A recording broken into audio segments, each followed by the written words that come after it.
Talofa to everyone. Welcome to another live Kava session here on the Polynesian Ice podcast. Today I'm Lone Rangering here. Mr. Atearoa is busy in Kiwi land taking care of his responsibilities. He may be joining us later on today in the live, but we're going to go ahead. Feel free to send over any topics you guys want to go over. We're going to have some discussions on some videos that I found that we can walk through. First, we'll probably do some updates on some sports. There's been a lot of movement in the sporting area with some Polynesians that have made some new contract signings and even some movement. So we're going to start by looking at some of those topics. We'll start in the NRL. We may talk a little bit more about Tua Tagovailoa. He just signed a blockbuster deal over 200 million bucks. Comes out to about 51 or 53 million a year. So we can talk about that a little bit. And then also there's some NRL guys that have some interesting contracts that are on the table. But with that being said, let's go ahead and jump into sharing the screen so we can jump into it. Once again, we are live on Facebook, YouTube, Patreon, Instagram, and also on our cousin Elon Musk platform X. So let's share this here real quick. Let's start with let me see here. Let's start with Tua Tagovailoa. Obviously, he just signed that 200 plus million deal. So he is in good hands. Going to be the franchise quarterback for the Dolphins for sure the next 4 years. Biggest challenge Tua will have will be staying safe. He's had some fantastic showings at practice through a 70-yard touchdown pass, obviously with Tyreek Hill and all the weapons he has with A-Chain and Waddle. He's just going to be, off the charts. I'm expecting and hoping he can stay healthy, because if he stays healthy, I mean, he's in the top 5, probably even top 3 for almost every statistical category as a quarterback. And so some of these commentators are kind of, crying foul about it. But honestly, I'm really hoping Tua will have a great year this coming year with the NFL just around the corner. So this video is just some, Tua giving some answering a question on what he would tell himself. Obviously, he's a St. Louis man. I'm obviously biased towards the St. Louis Brotherhood, but let's start with that video and go from there. Let's see here. Let's pause it. To continue to do life. Let me see if we can get this full screen here and then restart.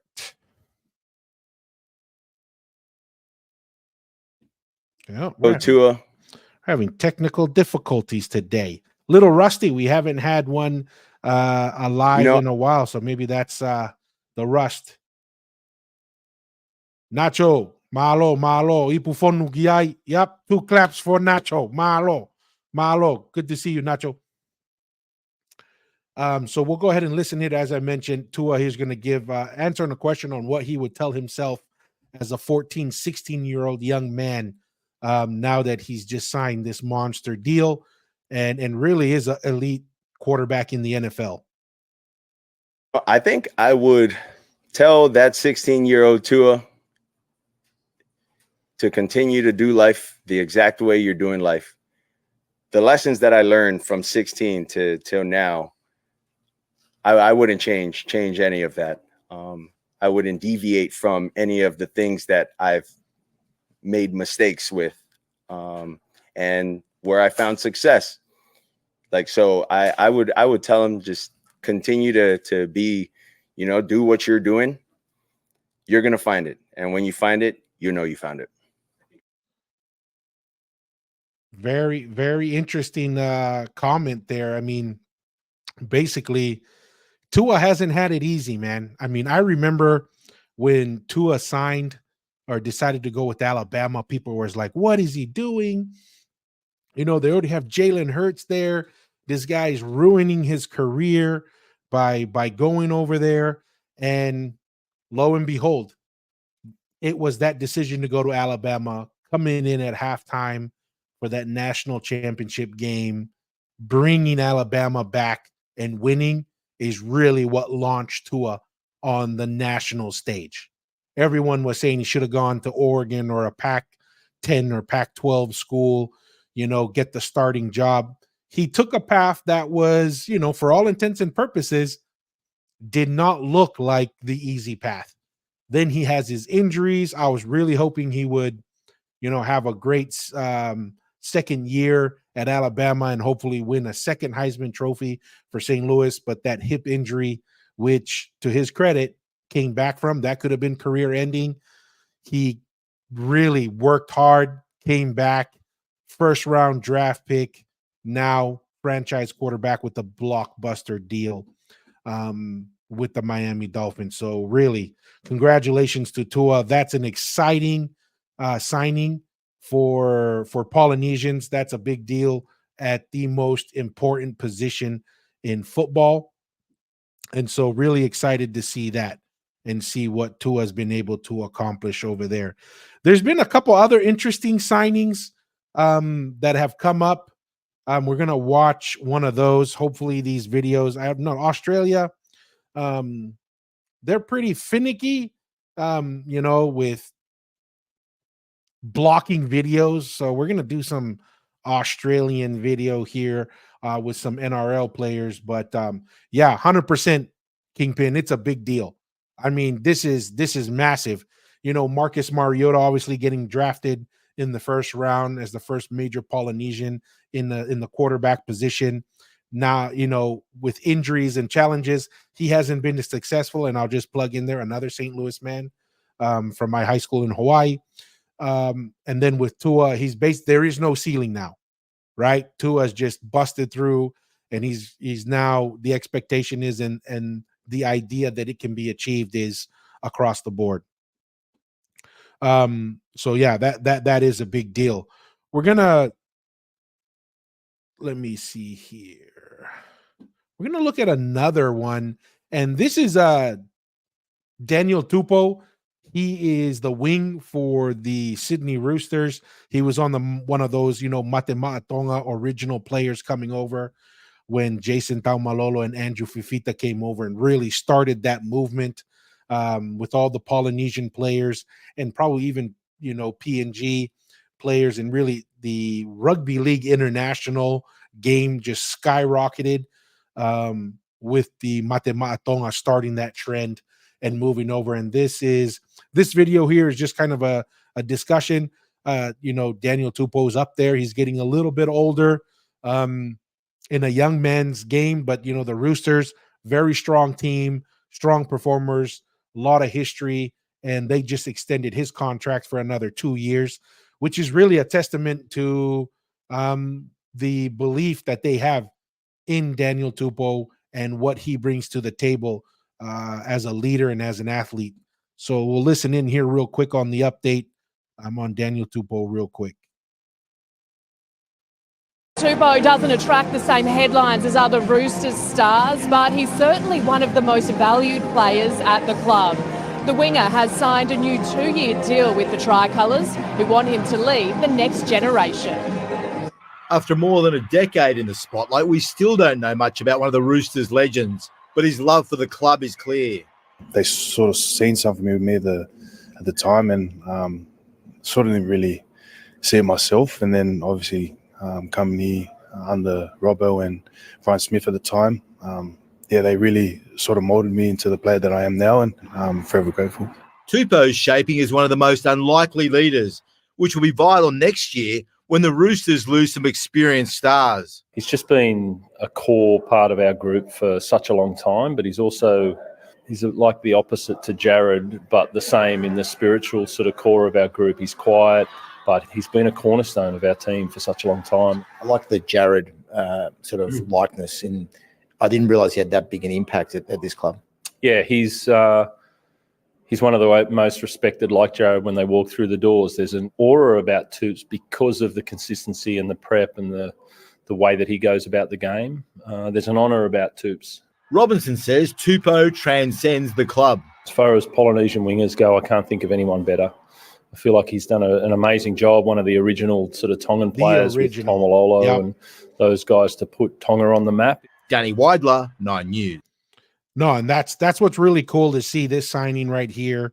You know, one of the players kind of on the sunset of his career extension for another 2 years. And really that's an interesting point that the coach shared is where, you know, Daniel Tupou has been the most consistent wing on that edge for the Roosters and really one of the main staples of that team and really had a huge impact on the Polynesian players on that wing. Now you have these young guns like Brian To'o for the Penrith Panthers, who's just doing a phenomenal job, and we'll talk about him in a little bit as well. So really, really excited to see that for Daniel Tupou. Yeah, that's a good day. Hey, Navin, I appreciate that mention. That is actually a really exciting quarterback. For those who may not be aware, I'm going to try and look him up in the background. There's a young Filipino quarterback coming out. Really came on to the national stage last year, and the impact he's had on the team, really statistically kind of very similar to Tua in some of what he's been able to accomplish, kind of jumping up to the national stage. And Arizona quarterback, I think it's what, Fifita? Is that his last name? I think that's his last name. Yes, I think this is him. Let's see. Let me share this tab and bring it up. So that I appreciate that comment there, Navin. Really, really impressive kid here coming up. So this is him. He's done a really great job over there for the Wildcats. Let's see if we can get a video to play.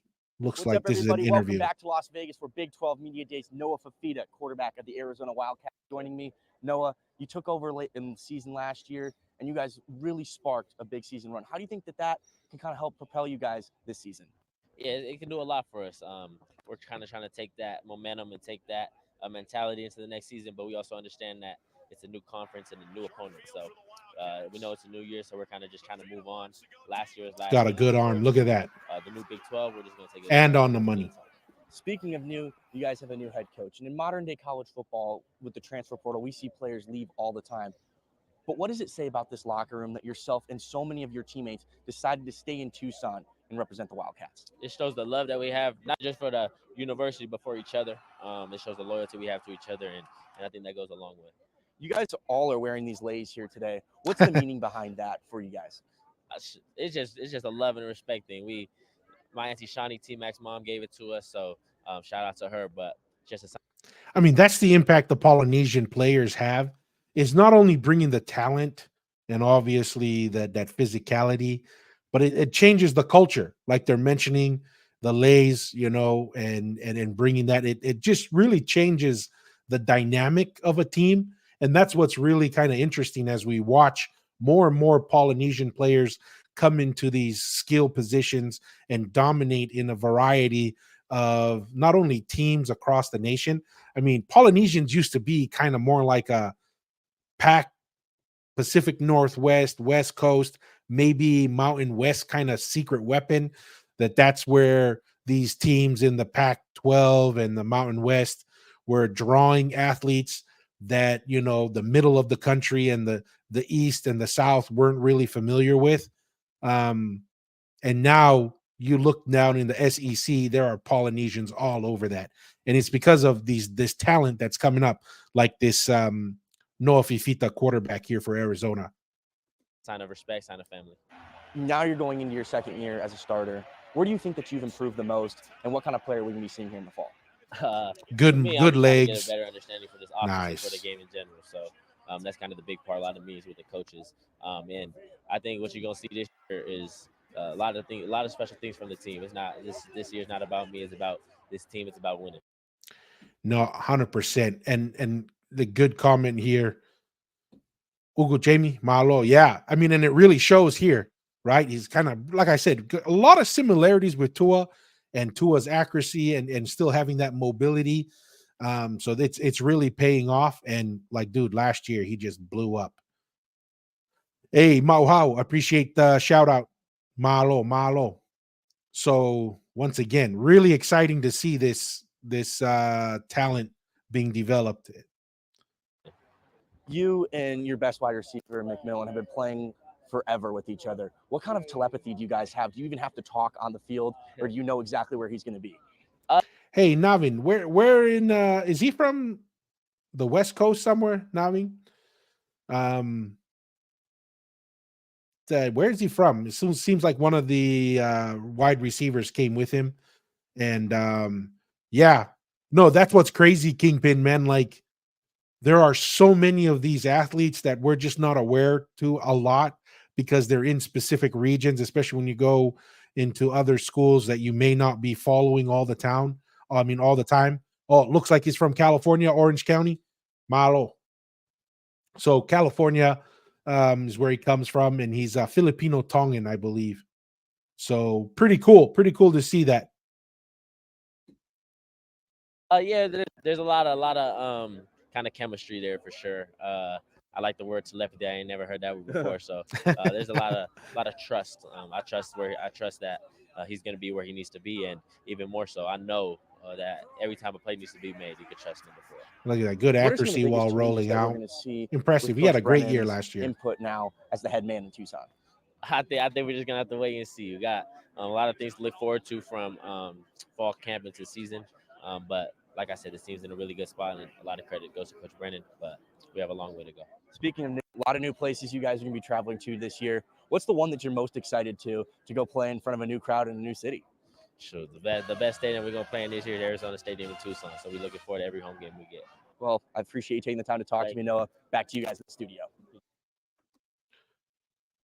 No, that's awesome. That's awesome to see that and see him do that. And I appreciate the info from the viewers here. So Steve Fifita, he was a D tackle with the Utes undefeated team. Oh man, that was a great team that Utah had. So looks like he comes from good stock, obviously. Great to see that. I mean, look at that. I mean, the stereotypical DT. Now we're moving into, oh, dude, what a Bears. Read my mind, right? Not the stereotypical position for us Polynesians anywhere on the QB. Yeah, across the board. Across the board. Those were all the guys. That's a great point. All those quarterbacks that really, broke that barrier and allowed these younger QBs to have more opportunity at college, because that's where it's got to start, right? You got to get more opportunities in college. And a lot of these guys you mentioned here, and even Tuyasa Sopo and Masoli over there in the Canadian Football League. I'm not sure where Moyal went. Not as familiar with him, but great point there, Water Bears. Those guys really had a huge impact on it. And then now we're having franchise quarterbacks signing $53 million a year contracts. So pretty exciting stuff. So yeah, appreciate you bringing Noah Fifita to the group here, Navin Malo. I know that's what's interesting. Nacho is, I mean, man, it seems like every year it's the number of the skill players are going up, and it's just because we're finally getting, familiar with the process, getting more people involved, and expanding our skill sets and having more access. Because really, positions like quarterback, really it just comes down to access to the skill sets being trained. We know we have the natural talent, but that natural talent still has to be refined, has to be built up. No, I appreciate it. Confirmed. Orange County, Servite High School in Anaheim. So I appreciate that. I want my son to play QB all of a sudden. Hey, start him young. That's what the Mannings did, right? Look at the newest Manning. He probably started when he was born. The moment he was born, he was sleeping with the football. But pretty exciting to see all these Polynesian athletes do really well. No, appreciate you guys bringing that up. Any others that you guys want to kind of take a look at on the call, just shoot that over. Yep, 100%. That's what Uku was saying earlier, or Jamie was saying earlier. So really a great team. One of my favorite things when Urban Meyer went from Utah and he went over to Florida, and I was watching an interview and they asked him, it's like, hey, what's the biggest thing that you learned at your time? Because I think he went from Bowling Green to Utah and then he went to Florida. And in the specific one I was watching, Urban Meyer goes, Polynesians, right? Because I think Bowling Green is in Kentucky. So Urban Meyer didn't have the exposure to the Polynesian pipeline of talent. Coming to University of Utah, gets direct exposure to that talent.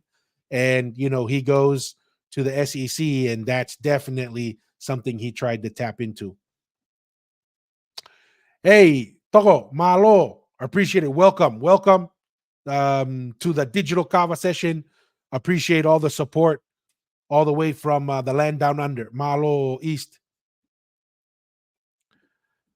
The next one that we're gonna take a look at is Brian To'o. And really, I guess this is coming off of a little bit of drama, and this is, I'm not gonna play this one because the NRL is infamous for blocking our videos. Oh yeah, way East. Go ahead and you go. Oh, that one was for Nacho. Go ahead, Nacho. Kingpin hasn't forgotten you. The mic I have wipu fun all the way. So ipu from mamahi. So a big cup of kava for Nacho, directly from Kingpin himself. So we're not going to play this video here, but we will just look at the article. And it's about Brian To'o, and it looks like, the guy's on fire, he's having a killer season. He's also did really well at the State of Origin. And if you guys haven't seen, Homeboy was seen 24 hours after winning the State of Origin and still in his uniform. So basically, the beef that I guess Brian To'o is having right now is he's feeling he is undervalued, which is probably true. Same thing. I mean, you could say the same thing about what's his name, who went to the Bulldogs, Crichton. Obviously, he was severely undervalued staying, if he were to stay with the Panthers, right? So he got the paycheck, and they probably still got him at a good deal. That's something that's really, really unique. So this is definitely, we're going to see more now that our athletes are getting more exposure, more understanding. They're going to speak up more and expect more on their compensation. So I like this story because it's going into professional sports. It's a window. And I think that's what our athletes in our community is starting to understand. It's a young man's sport to be in sports. You have to take advantage and maximize the output in that short window that you have while you're young, while you're healthy, with no injuries, and you have the leverage.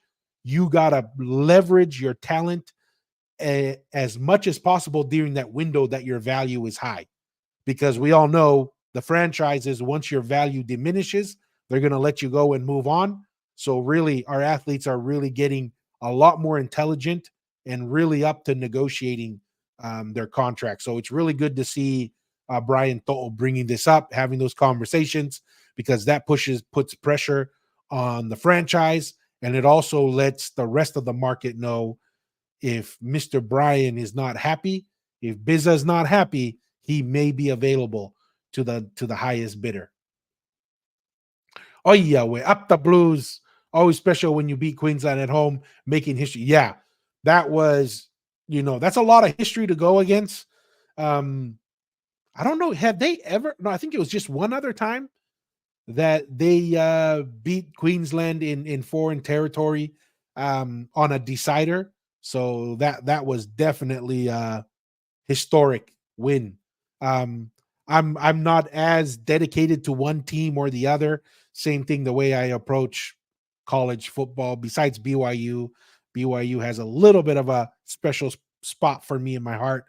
being an alumni there and playing football there, and rugby. But I was going for the Blues just because they had more Polynesians. Mr. Aotearoa was going for Queensland because Kaufusi and what was the other gentleman, the other Tongan, Hikamanu, I think, or someone. I can't remember the other forward that was on the Reds that or the Maroons that Mussy was cheering for. But I was pretty happy that the Blues won, Navin. This is an interesting comment. And not to mention the NIL deals that are going on for the kids in the millions. Before we get into that, oh yeah, we whakaopa Nacho. Yeah, this is the kind of go to the bathroom and never see you come back. Eh? We know these kind of guys, Kingpin. It's like, oh, see you next week. But I do want to revisit this because we did record an interview with a guest, and we looked at the Katy Football Stadium, which is here in Texas. A lot of people underestimate how much Texans are willing to spend on their high school football. And I won't do the one that we looked at because that should want to keep that fresh for you guys. But just to kind of Texas high school football stadium, and we won't even go with the most expensive one. We'll just go with the 35. I believe it's let me see. Oh, actually, you know what? This we'll go with this one. For everyone listening, imagine this.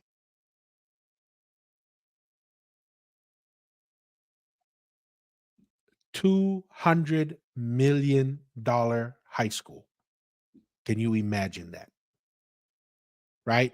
So I'm going to share this. We'll walk through this real quick because it'll go over their stadium, their high school, and it's related. It's related to Waterbear's comment here with the NIL deals. But just to kind of give everyone an idea of the magnitude that high school sports, and especially high school football, and especially in Texas, like we always tell people, everything's big in America and everything's bigger in Texas. So check this out, guys. Check this out. Grove touchdown. This is a brand new program. Ball's on the ground and it's scooped up by ESD. What you're doing is not good enough. We are a brand new school. I don't think there's any better facilities in the country. Feels like a college. Let's go to work. Yeah! Welcome to Walnut Grove. This is our cafeteria. It's super big. Let's do this. So Walnut Grove High School in Texas, right? Let's just pull that up so you guys can see. I think it's up north.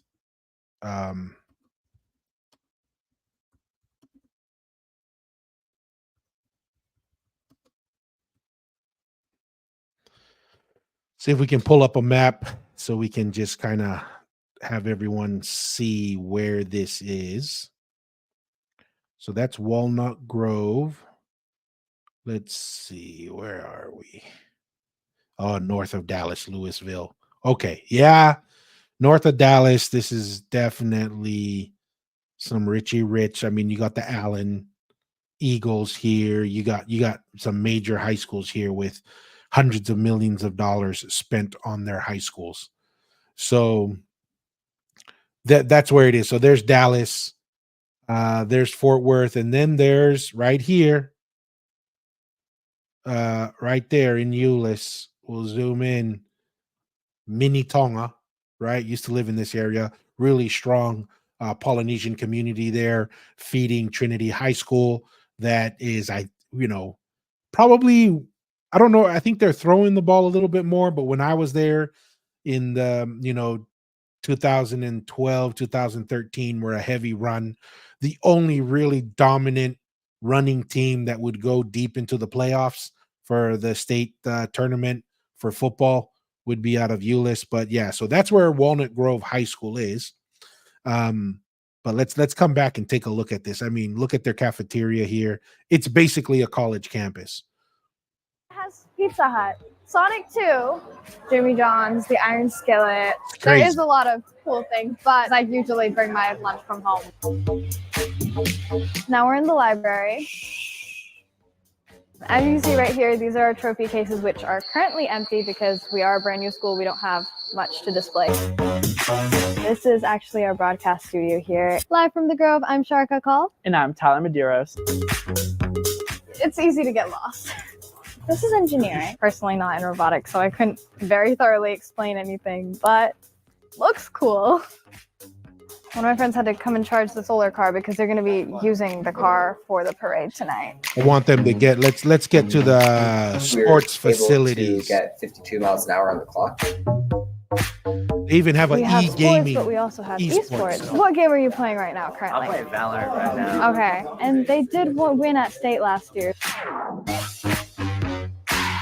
We're gonna go see the arena. Currently being Look at that gym for basketball and volleyball. We go all out for pep rallies. Have one of the football team captains here with us. I'm John Hudson. I'm a junior. Firing for the end zone. He's got Hudson all alone. Grove touchdown. Right now we're at the indoor. I think that's one of the cooler parts. The eyes of like the Wildcat. Crazy. And then weight room. It's probably look at this weight room, man. It's probably better than any. I'm Haston Fansel. I'm Grant Frazier. This is our weight room. This weight room is probably better than any professional sports rugby team around the world. I doubt that there'd be a rugby team that would have a better facility than what you're going to see here. It is insane. Obviously, we have a really nice weight room. It's the top of the line. Look at that. Everything's the newest, improved stuff. It's kind of like a private school, but it's a public school. It's by far the best weight room I've been in.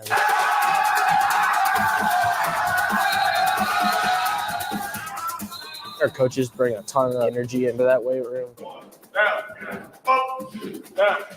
Look at that. It's a massive weight room. Anyways, I wanted to bring that up for a couple reasons, and it's directly related to the NIL comment that we had earlier, right? Let me see if I can find it. But this is what the NIL deal with colleges is going to do. High schools are going to feel that pressure to provide facilities to attract high school athletes. These high school athletes, now that everybody understands, I don't have to wait to get to the NFL to be a millionaire, right? I can be a millionaire in college.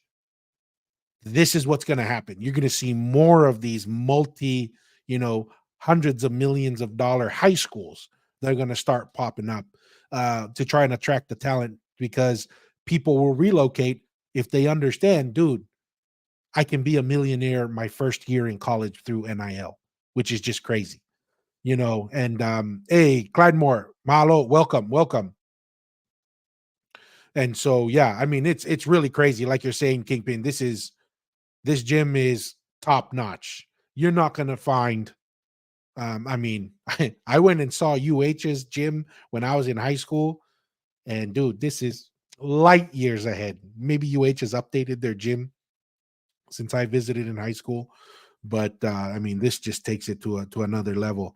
High school football player, 13 years old, came to Utah 2 weeks ago for some small football event. He got paid $40K to be here. I was told, yeah, this is the pressure is going to filter down to high school, right? And these high schools are going to have to compete to get the talent. When I was at St. Louis in Hawaii, all the people in Kahuku will be like, oh, St. Louis wins because they recruit. And that's partially true. But when I looked at the Kahuku sideline, I was like, hey, that guy, he's from California. Oh, that guy, he's from Utah. Oh, that guy is from Washington, right? Or this guy doesn't even live in Kahuku, but he's coming over to Kahuku and goes to school there. It's that same thing. The only difference is millions of dollars are being injected to that on a massive scale. You already see schools out in Nevada what's the name of that school in Nevada that was on a good streak of national championships, and they were pulling kids from Hawaii, from St. Louis, from Kahuku, going over there. We're even seeing that kids from Kahuku, that quarterback that was offered to Michigan. I mean, all of a sudden he gets national attention, and then he's going to the East Coast to play high school. It's crazy. So this phenomena is only going to get crazier and crazier, and we're only going to see bigger and bigger facilities for high schools. But it's just mind-boggling what's going on at the high school level over there. Let's see. Here's an interesting. We're going to come back to the Roosters, and this is an interesting situation here. I didn't know a lot about Spencer Lemieux. Let's share the tab first, Tua, before we get into it. So Spencer Lemieux plays for the Roosters. He's the guy that I think had some controversy for calling someone a monkey, maybe because they were playing in America where race relations are a little bit complicated. That's the driver behind it, that him saying monkey became a whole issue. But this guy, I mean, I didn't know much about him, but watching him through, because he got selected for the state of origin, but didn't really see a lot of him. But dude, all of a sudden I'm starting to see his highlights and stuff, and the guy is pretty legit. So he just got a $200K bonus extra per season. So really cool to see that. Some of these guys are just, clubs are starting to fork out the money. And like I say, everybody can say what they want to say, but there's not a domestic competition in the world that can touch the NRL. For me, that is the premier rugby, whether it's union or league. NRL, for me, the product, the quality of the athletes, the size, the stability of the competition, to me personally, NRL is untouchable in regards to rugby domestic competitions. Really interesting. Yeah, question here from Clymer. What's in it for these tuition? No, these are all public school in Texas, man. It's just bragging rights, in my opinion. It's bragging rights. They got the money. Everything's bigger in Texas, so they build these $200 million facilities. They want to win football. If there's one thing, Friday Night Lights, Texas made that saying go big on the screen. But yeah, 100%. It's crazy stuff to see there, Clyde Moore. No disagreement from me right there. So really cool to see this. Spencer Lemieux getting, bonus structure added to his contract. These clubs are starting to see the value in their especially clubs like the Roosters they're kind of like the Steelers in the NFL, right? And maybe the Ravens, where there's this longevity of ownership. There's a really strong culture of loyalty, and these are the little gestures that will probably keep Spencer there much longer, just like Daniel Tupou and a lot of these other athletes. So really like what I'm seeing from the Roosters and how they're able to maintain, because somebody starts performing really well, people start knocking on the door, the checkbook gets bigger and bigger. Yeah, no, 100%. That's the norm now. High school recruiting, and really, what's happened is it's always been happening to some degree, like you're saying, Water Bears, but with the NIL injecting millions of dollars into the college level, that means millions of dollars are going to go into the high school level, because these young athletes are going to be motivated to move across the country to do whatever it is that they can do to get into the best NIL deal they can get to coming into college. So basically, what 15 years ago guys were doing to position themselves for the NFL draft is what they're going to do in high school now. So it's going to be interesting. I mean, that just means the competitiveness for high school football, the amount of money is just going to skyrocket, and it'll continue that way, especially in states like Texas that has the history the enthusiasm, and then the most important thing, the checkbook to go along with that enthusiasm for Friday Night Lights. All right. Let's see here. Let's see who's next. Or did we get through all of the signings I wanted to get through here? So let me just go back here. Spencer Lemieux. Yeah, I think those were the major ones I wanted to cover here real quick. I don't know, but it sounds one more NRL kids going to Joey Manu. He's also from the Roosters. Seems like just a Rooster show today. I didn't think about that. I was just saving them, but he's going to rugby union, and so that's going to change some things. 1-on-1 always equals 2, though I wonder if the money spent is through charity tax write-offs, because ain't no way Meals for the Love. Well, the taxpayers, man, if there's one thing, I love Texas. I love living here. There's no income tax. The one thing that I'm not super excited about is my property taxes.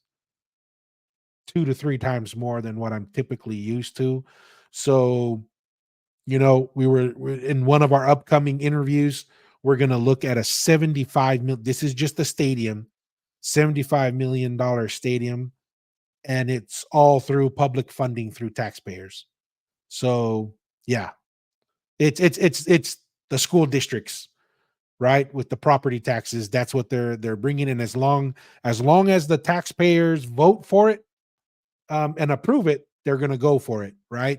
And I think for that stadium that you'll see when we release the interview that we did, they initially wanted over 100 million just for the stadium itself, and the taxpayers voted it down.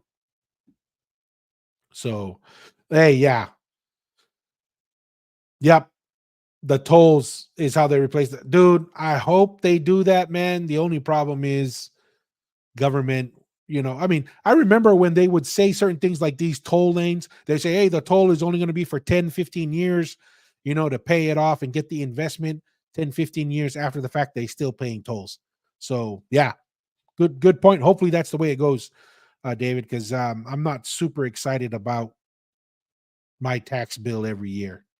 And that 100%, the power of the population, not only the number of people, but also just the value of certain properties, especially when we were looking at that school north of Dallas. A lot of Californians, a lot of the rich people are going up there. Tax them to death for all I care. Here's another comment here. What do you think about the Mate Matonga success? Bring a lot of new Tongan League players for today, but it's been a shift of more Samoan talent that rose since Mate Matonga became popular 2 World Cups ago. No, I agree. I mean, the Samoans have some really great young talent, especially Crichton and Jerome Luai. Those two, and that's where we were weakest. The Mate Matonga was the weakest at the halves. The young kid from the Dolphins, his name's skipping me right now, but he's developing really well. As long as we can keep these guys coming back, like David Fifita, if we could keep Kayon from the Rabbitohs to keep coming, we can do a lot. What's funny for these guys? Mr. Aotearoa, man, he is all ready to move on from Wolf. So I'm a little bit more slow paced on that, but Mr. Aotearoa, man, he gives you 2 years, and if you can't make things happen, Aotearoa is like, next. He said, you did a great job building up the first team, but it's time to win a World Cup. But yeah, what I really want to talk about that is I'm hoping that leagues growth on the international game will put some pressure on World Rugby. World Rugby has been sitting around, guaranteed trying to get the talent out of the Polynesian islands themselves, but also in New Zealand and Australia. but the NRL's growth and continue to be a dominant domestic game. I mean, they dominate the views on television. There's like nobody close. I mean, the All Blacks and the Wallabies were was it like 4 or 5 years ago? The best game they had was like number 20 in the amount of people who watched them. Obviously, State of Origin topped everybody, and then multiple NRL games were rated higher than the All Blacks versus the Wallabies. So, I think the Rugby Australia went a little woke, and they're suffering the broke part of going woke. But yeah, I think we're still in a good position there, Uku, and I think we can still make a good run and hopefully win a Rugby World Cup. Now that what is it, Australia, which is even better. We're going to get a lot of support for the Mate Tonga over there in Australia, so that could be a big deal for us. All right, let me see here. We're going to switch gears a little bit, and we're going to talk about something really quick. As you guys may know, we did bring up this topic previously in the past, and it really had to do with the Tongan government basically not giving Starlink a license to operate in Tonga. They tried to pull they don't have a license, so we got to shut them down, which is kind of ridiculous. Obviously, one of my classmates, I think he's kind of like the lead engineer for telco over there, and the government comes out, we got to follow the law, we have to do, which is just a total sham. We all know that is not the reason why they're not giving Starlink a license. It has something to do fear of competition. Maybe they're expecting Elon to pay to play. I don't know. But the guy's flying rockets out into space, releasing satellites, and then those same rockets are coming down and landing upright. Okay? Don't tell me if it's that difficult to get a business license in Tonga, then Tonga needs to figure out how to make it easier. Maybe the reason why there's lack of investment because you guys are making the licensing part a little too complicated. Anyways, long story short, it's like a act of God. They shut down Starlink, which is the only reliable internet in Tonga. We're trying to have more episodes with Daniel Fale in Tonga, and the internet just sucks. Unfortunately, we've got him set up. He has his mic, he has his headphones, his computer, and everything, camera. Only one problem: internet connectivity is terrible and keeps dropping, so it's very difficult to shoot. We've only had success on one episode.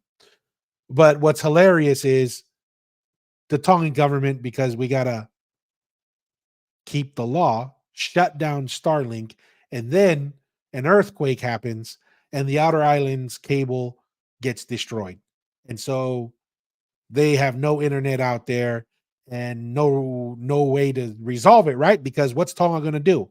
We don't got the skills to go out there and fix the cable ourselves. We got to ask for help. Eventually that pressure leads to all of a sudden the laws don't matter. Elon Musk announces that Starlink is, let's get rid of this. Come on, Google, get out of here. Musk posted right here the announcement on his social platform X, previously known as Twitter. Starlink website sales have not kicked off. It will start working and activating the Tongan currency so people can buy. Oh, this is my buddy that I went to school with, Stan. I actually played rugby league with him. I think we played on the national team together, but I'm getting old, forgetting a lot of things. So Space CEO Elon Musk announced that Starlink internet services were now operational in 102 countries after launching services in the island nation of Tonga.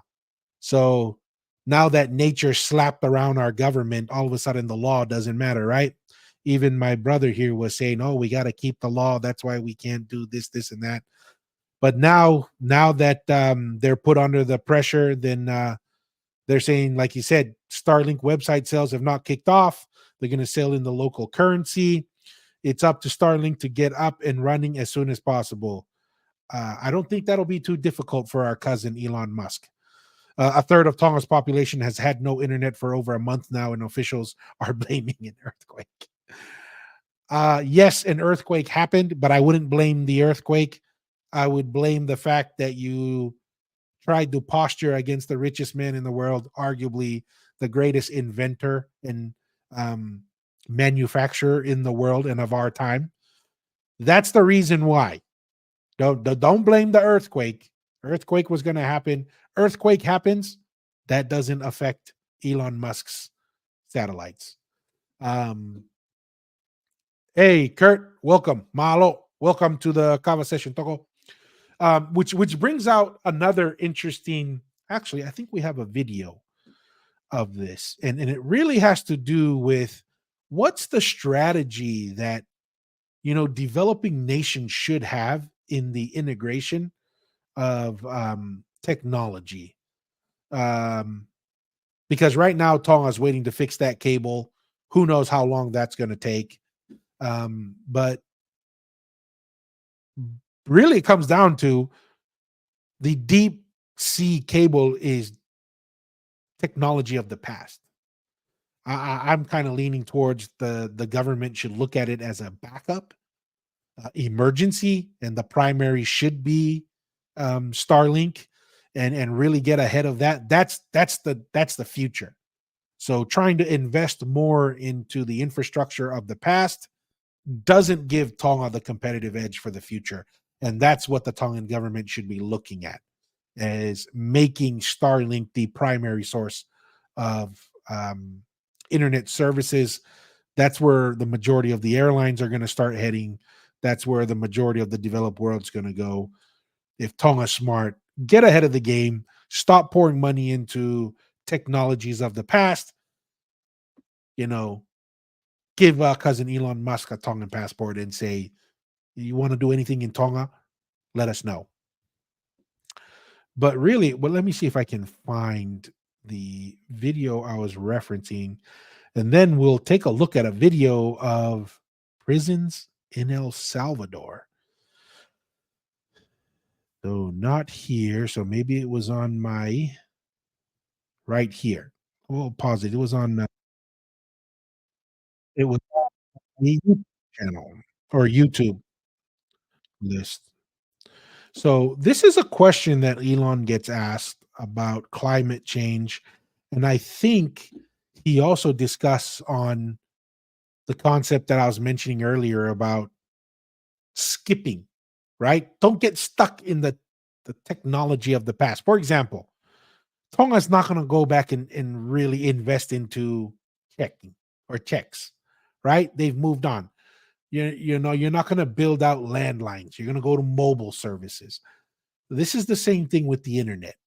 The deep sea cable is yesterday's technology. Stop pouring money into that. Pour money into the technology of the future. Elon Musk kind of mentions this a little bit as he discusses climate change. People on Earth, and it would be better if there were none. That's dark. Yeah, It's I'm really like, dark. hey, buddy, you can start with yourself. Yeah. Yeah, no, if you really want to, make a difference. How about take your own advice here? But that's like a crazy viewpoint. That's like literally saying let's genocide humanity. I'm like, what? How can you say that with a straight face? That's like, and this is coming from the guy who's probably done more for the climate change than any other person with Tesla, right? Not just the cars, but the batteries, because I work in the solar space. That's a huge component of the future is the battery technology. And so the really important thing is some of these people don't play out the ideas.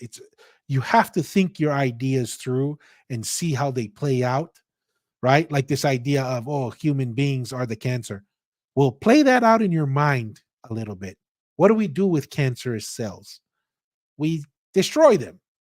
So got to be a little bit more thoughtful about the ideas that you adopt. Granted, we want renewable energy, we want independent energy. Those are all great things, but those are to benefit humanity, not to destroy humanity. And sometimes we get carried away with the hoopla of, renewable, which is great. I love it. That's the space I'm in professionally. But we also have to be really understand the proper perspective for that space. Total madness. But people, like I said, in the limit of environmentalism, it sort of becomes like an ingrown toenail. It's sort of like, yeah, toenail's fine, but not if it's like warped and ingrown. It's just gone too far. Humanity is not a blight on the face of the earth, and frankly, even with climate change, life on Earth will still continue. The calamities that Earth has suffered, where life continued afterwards, like gigantic meteorite impacts, super volcanoes, the continents drifting all over the place. There have been times in Earth's past where it's been like a total snowball, or it's been absolutely sweltering hot.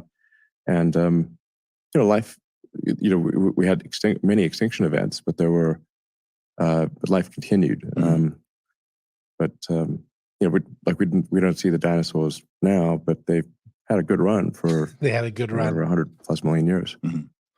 So even if there's catastrophic climate change on Earth, life continues. It just may not be the life as we know it. It may not be humans, it'll be something else. So what we're talking about with climate change is not a threat to all life on Earth, but really maybe a threat to humans or a dislocation of humans if there's low-lying countries that the water level rises and now they're underwater type of thing. So I think one just needs to strike the right balance by saying, like, look, over time we need to move to a sustainable energy economy, and we can't just keep taking billions of tons of carbon from deep underground and putting it in the atmosphere and expect nothing will happen forever. Yeah. But we also don't. No, and that's a wise approach to it. I'm 100% behind that thinking. Is we want renewable energy. Really, at the decrease in pricing that's happening, who knows what the future could be. With solar, I'm in the solar space. The cost of solar is continuing to improve.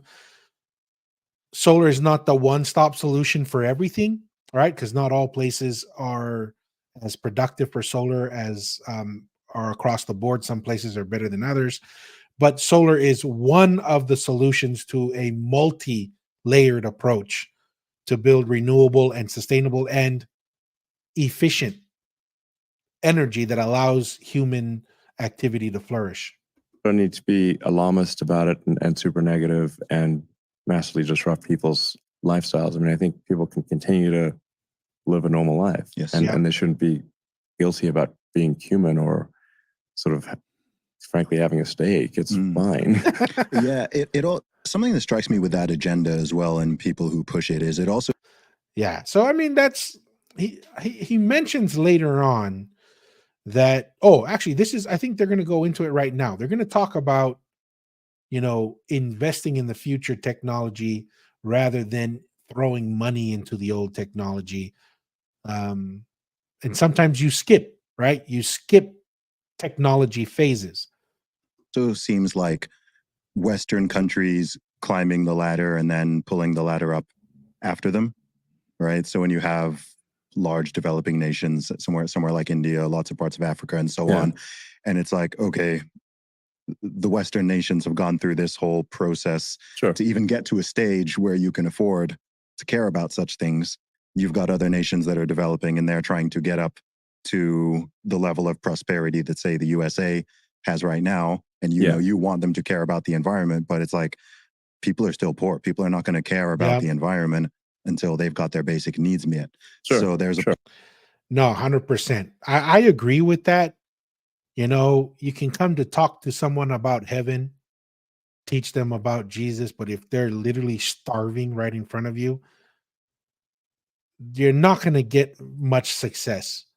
Feed them, take care of them, take care of that immediate need, and then you're actually teaching them about God through that service and help you take care of the immediate need, and then you can have those conversations after the fact.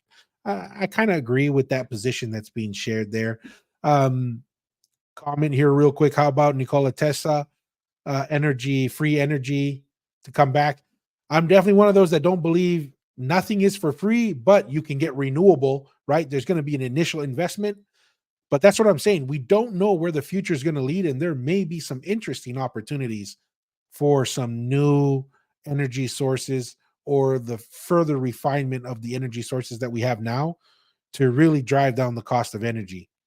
And so I don't know about you guys, man, but my groceries bill has been killing me the last 3 years. And it all starts with the energy. If you can get your energy at a low cost, everything downstream gets cheaper. If your energy is expensive, it's needed for manufacturing, it's needed for the stores, it's needed for transport, it's needed for everything.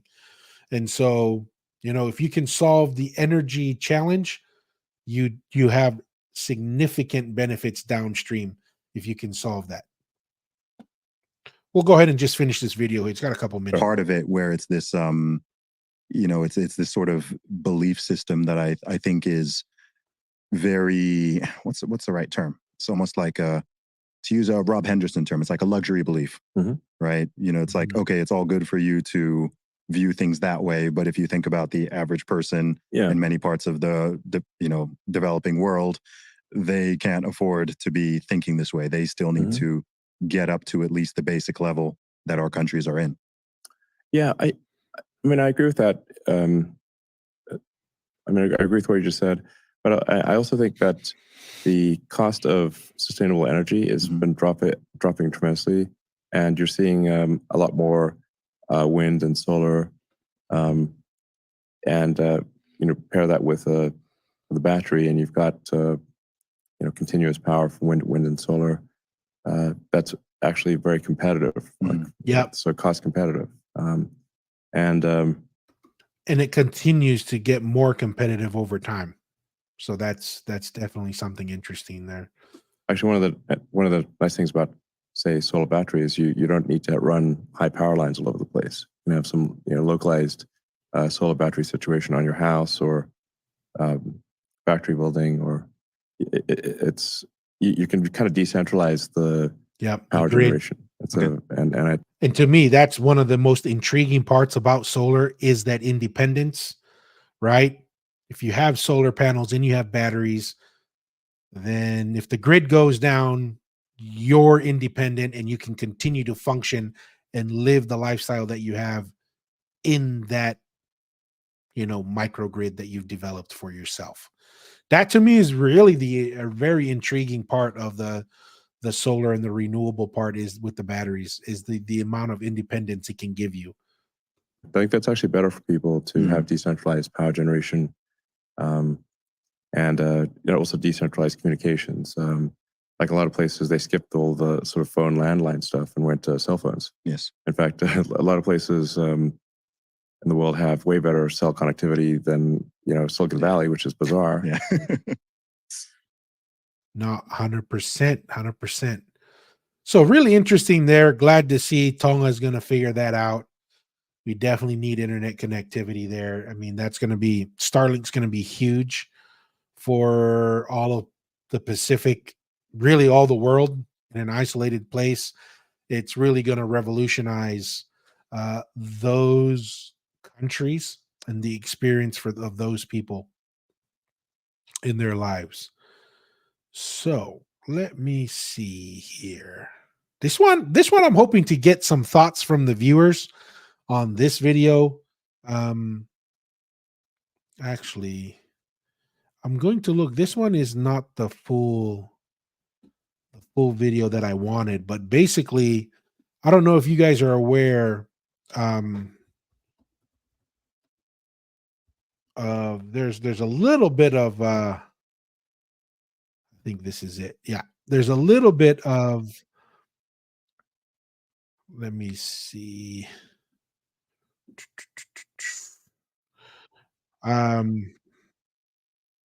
Let me skip this. There's a little bit of drama going on with Tongan Koloa. And I guess some of the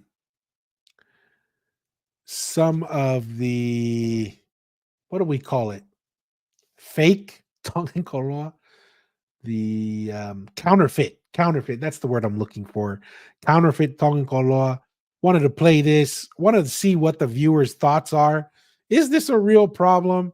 Also, I kind of thought that there's kind of some fake news going on at the same time, but just wanted to see what everybody's thoughts are. Is this really a really bad thing, or is this just a natural part of commercialization, and how these copycats might impact the real product?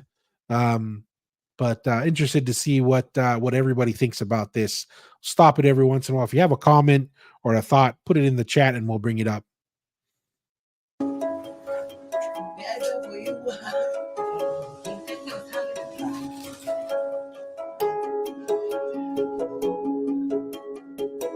Tongan women produce koloa.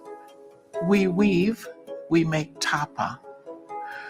And koloa equals treasure. Women in Tonga make treasure. Tapa cloth, fine mats, and ta'awala. In Tongan culture, all of this is koloa or treasure. Tongan women gather koloa not for wealth, but to fulfill our cultural obligations to our families and communities. I think that's arguable. I mean, the whole thing is about wealth, though I understand the concept. It's for cultural events, but the koloa is a representation of wealth, whether direct or indirect. But with the use of cash, it's a direct representation of wealth in many ways. Lea koe me kohiri, koe tu marie pe ko haki fefine o ki ai hane koloa whakatonga. Koloa is important because it's intergenerational, both the art form and the finished piece. We will wear them, gift them, and pass them down to future generations. But what if these pieces we so highly prize weren't being made in Tonga? This might look like a fine Tongan mat, but it was made here in this small Fala factory in Indonesia. And Facebook pages like this one constantly advertise koloa to Tongan customers around the world. I saw on Facebook some advertising of falafihu, which is white, fine. Hey, what up, Bears? What's going on over there? Oh, Mahalo, are you getting bored with the topic? Maybe you want to talk about Kamala?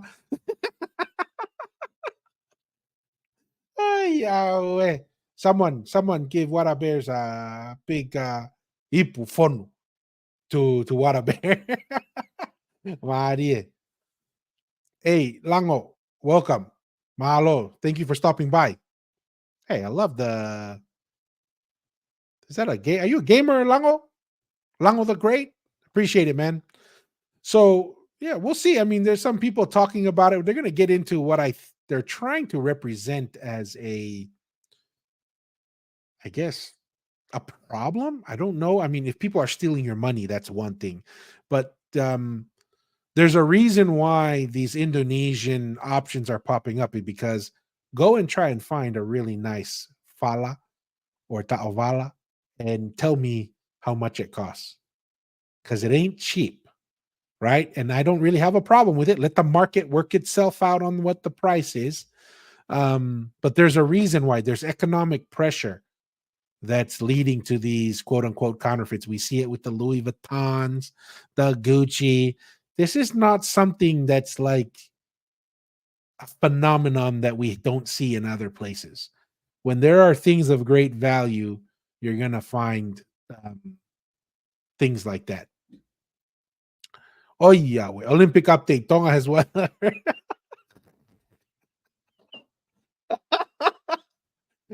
Yeah. Is this swimming in a Kava bowl, Kurt? and is Kamala the Toa for Water Bears in this Olympic competition? Yeah. That's hilarious, guys. Yep, Kurt and Water Bears, you both get the giant cup coming your way. No, 100%. You know that I agree 100%. Uku. This is something that is not a phenomenon that we should be like, oh my gosh, the sky is falling. These things happen when you make things of value, right? I mean, what year was it? 2012. I was sitting with a couple of the founders of Ethereum in New York, and they were still in the white paper stage, or little pretty past. They were, getting ready to launch Ethereum, and super smart guys were sitting there in at a pub there in New York, and these guys were talking about how they're going to, totally decentralize everything. Government's not going to have any power over it.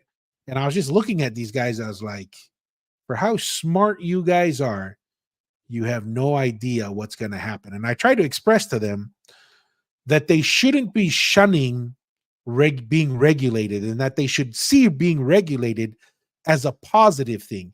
That means you're being accepted. That means adoption of cryptocurrencies is very high, and you should welcome regulation, because there's no way you're going to escape it, right? There's no way the mafia is going to allow you to come in and run your little thing without their cut. And that's what the government is. Uncle Sam and all governments around the world will not allow you to run a financial system that they do not have oversight and have control and have a piece of the pie. There's no way around that. This is the same thing I'm seeing with the Koloa Whakatonga. When you see these things going for thousands and thousands of dollars,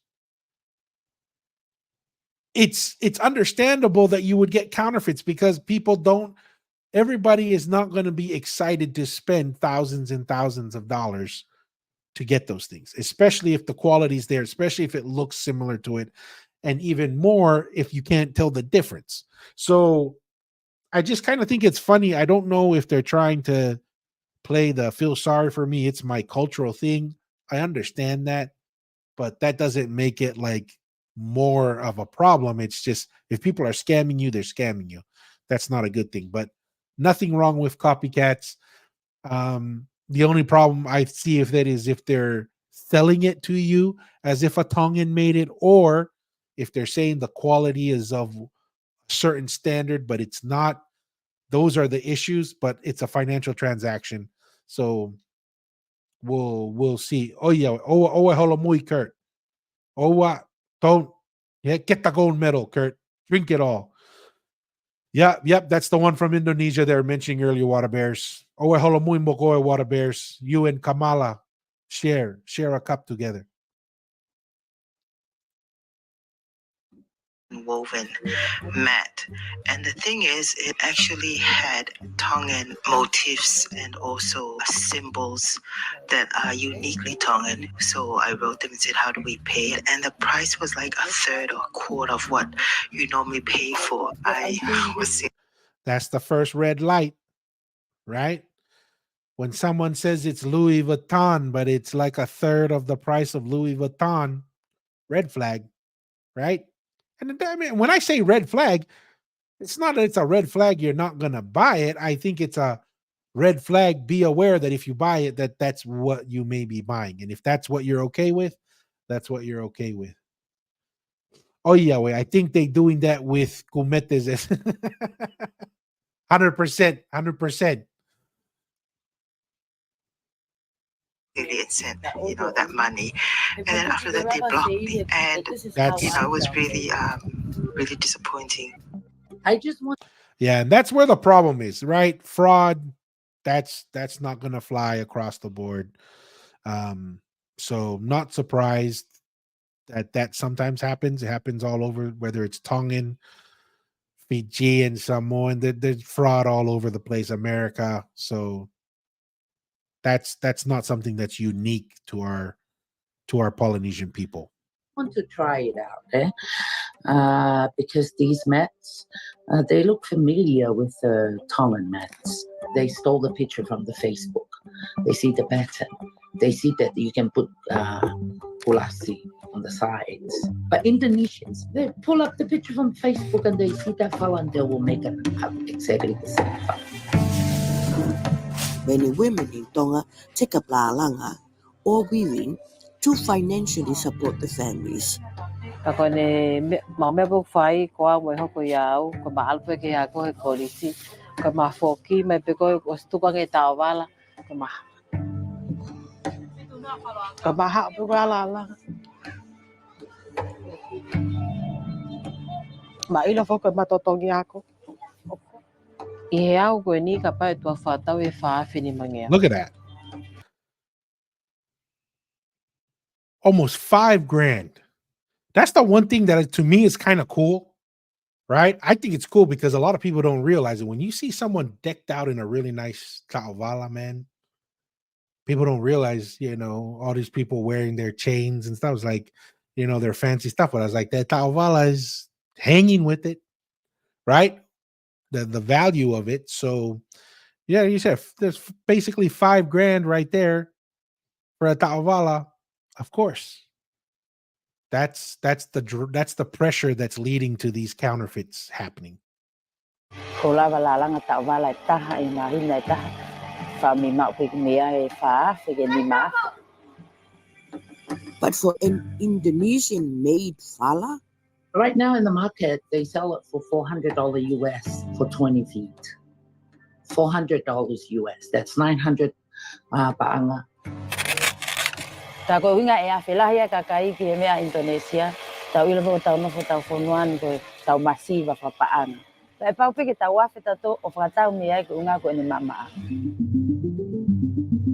Cheaper doesn't always mean better. Exactly. Tongan weavers prepare their plants in a particular way, which means they'll last longer. Some buyers have shared that the Indonesian mats they purchase are prone to breaking.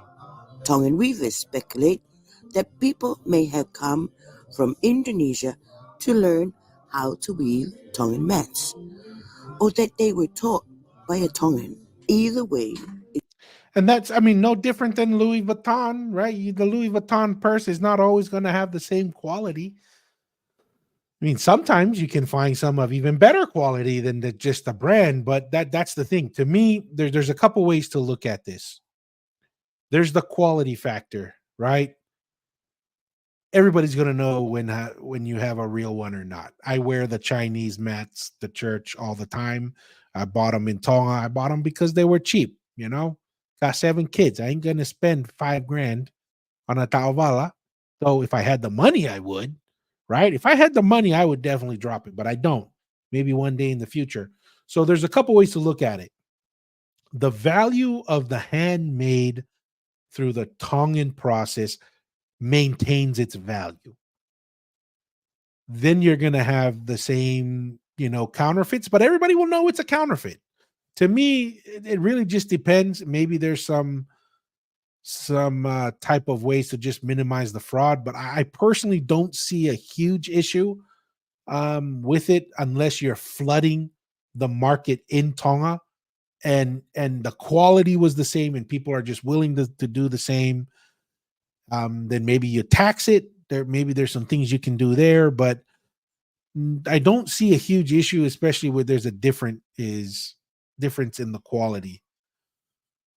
Yeah, the economy is rough, but that's the thing is one could still take the position that those falas, though they, it helps someone who can't get the real thing. But if you get a real one, then it's even of greater value.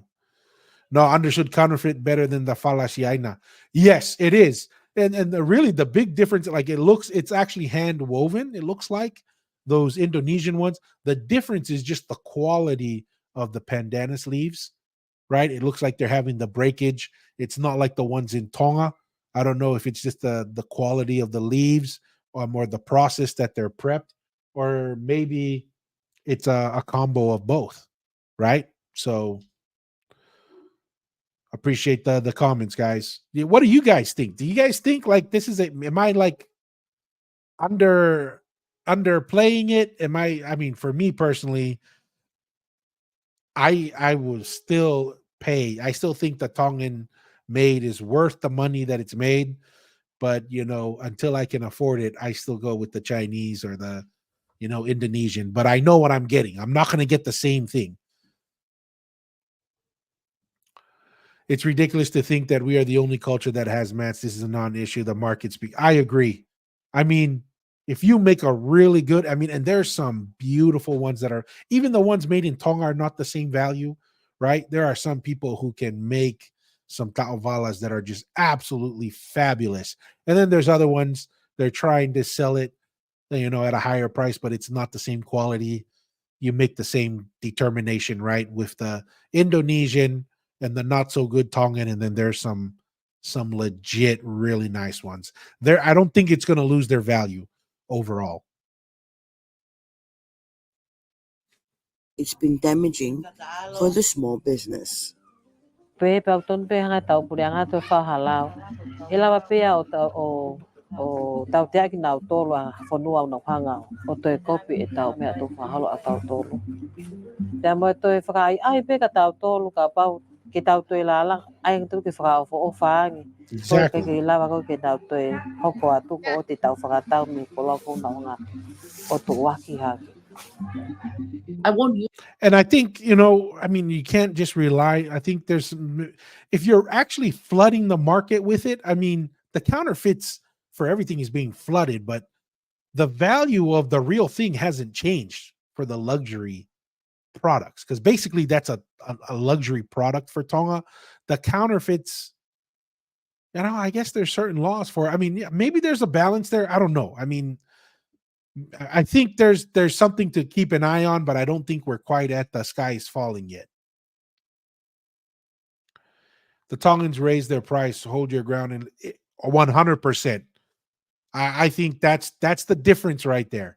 Is the quality of what you're giving should still stand out and hold on the pricing, in my opinion. But because at the end of the day, everybody's going to know what's fake is fake.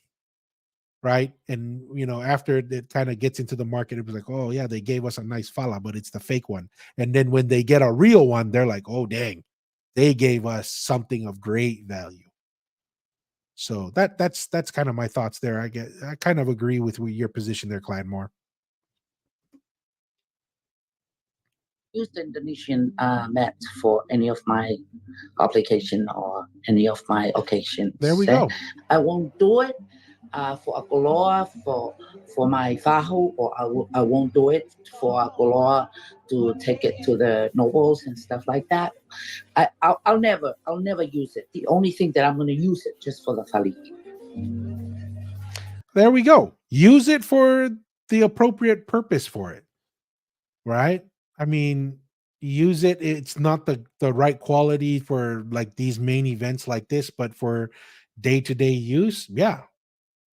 I'm on board with that. I think that's the way to approach this. The ABC has reached out to the Indonesian factory accused of making the mats and the alleged scam, as well as the Tongan sellers of these mats, but we've received no response. Now, that's an interesting point that Joycelyn makes about copyrighting this practice, because I know that other Indigenous cultures are already doing that. Like here in Australia, elements of Indigenous knowledge are protected by intellectual property laws. But can that be done in Tonga?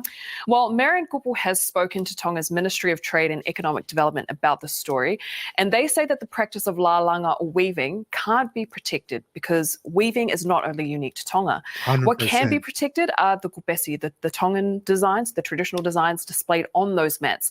Those are unique to Tonga and the Pacific. Well, do you think that it's possible that the Indonesian mats will one day replace the koloa? Well, there's already a push to buy and use Tongan koloa. I don't know if it's possible to stop foreign weavers from making these copycat mats, but there needs to be a conversation between the foreign weavers and Tongan advisors so that they understand the cultural context behind the mats and what they're making.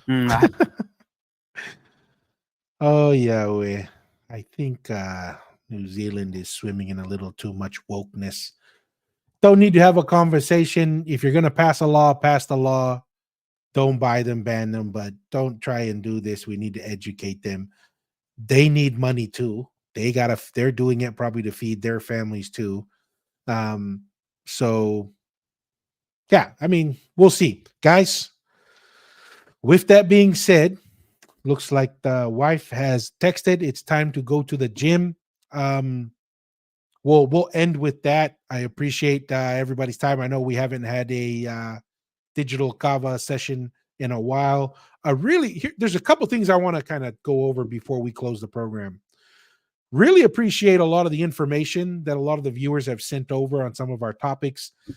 We've gotten some new videos, some new articles that we'll be covering, especially on the Polynesian history aspect of things. Really appreciate the feedback there and the information. Really valuable. We're going to go over that on future podcast. And we do have some upcoming interviews. We completed one with Tavi Tonga, and we will go over to his experience growing up in Hawaii and in the church and starting a business in Utah. We're also going to do a upcoming interview with Tox Fale and his experience in New Zealand and in Japan, in rugby, in wrestling, and entrepreneurship, and the different efforts that he's involved in. So we got some of those coming up.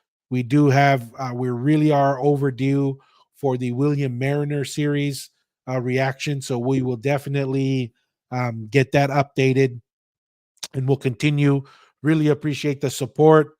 Once again, we are the audio versions of the podcast is on Apple Podcast. It's also on Amazon Audible.